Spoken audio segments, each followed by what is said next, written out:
My name is David Perlin, and along with Johan Martens, we co-chaired the session on diagnostics this morning. We had a vibrant and diverse session, which covered a wide range of diagnostics. And a key theme that sort of emerged from this section was the importance of technology and how it's moving diagnostics forward. We have many challenges in the field to be able to detect Aspergillosis under different conditions, and technology is really moving us forward. We still have many challenges ahead of us.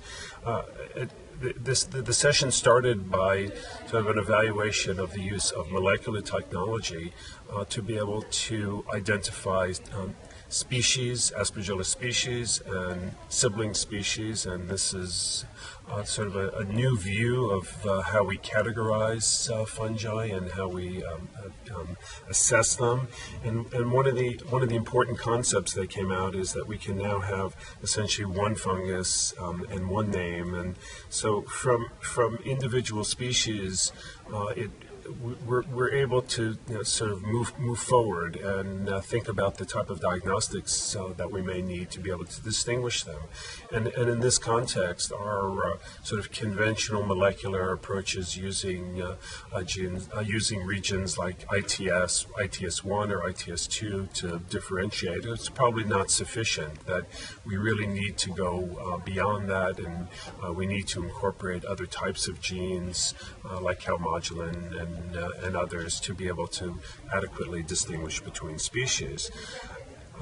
An important aspect of all of this was the notion that all technology has improved. Antibody technology, for example, which became an important part of our repertoire in the 1940s and 50s, has really continued to improve. And Aspergillus antigen detection, whether it's proteins or carbohydrates, is an important part of how we distinguish between patients. And Malcolm Richardson did an excellent job of taking us through the decades as to where we are today.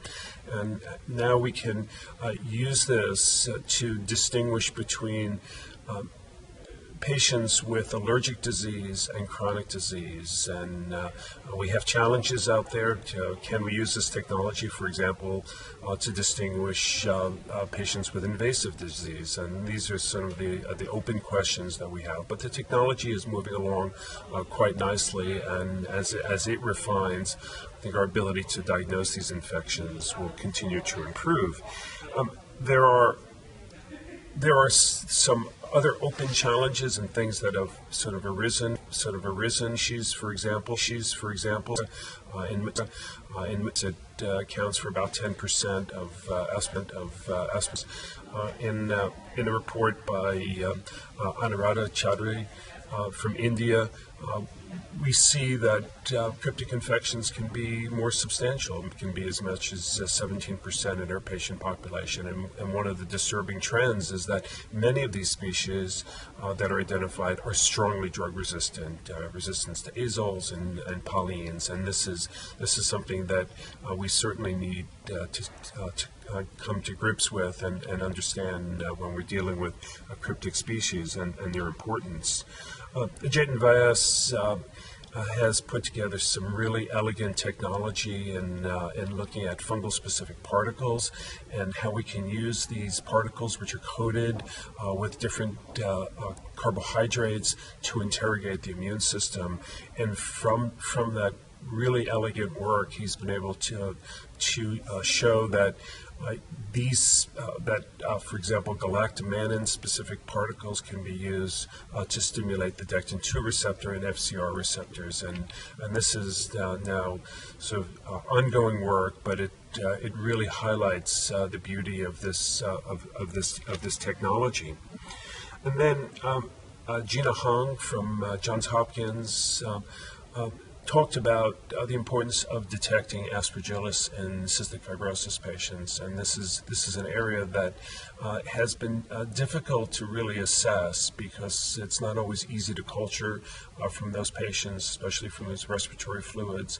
And what she was able to show is that conventional low technology for detecting Aspergillus, which is typically quite low, can be improved markedly by using different selective media for fungi, and when you combine those media, you can get colonizations in patients of up to 40%, and in some cases, the chronically expressed fungi are between say 17 and 20%.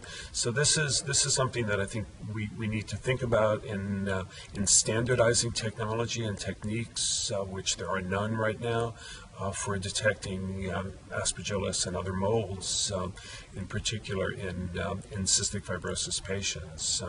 And then finally, Stéphane Breton gave us an update on the status of the Aspergillus PCR consortium and the standardization of that technology, and certainly it's the use of PCR in serum and how important it is, and its validation. But beyond that, he talked about a new technology for being able to multiplex pathogens to detect multiple fungal pathogens, not just Aspergillus fumigatus. And then finally, he discussed the importance of being able to identify a drug-resistant species or drug-resistant variants of Aspergillus fumigatus in our diagnostic process. I think in general, diagnostics have come a long way. We still have a ways to go, but technology is moving us forward, and then we just have to harness that technology and understand the patient population and the different diseases, of which there are many and they're complex. But I think there's certainly optimism that technology will move us forward.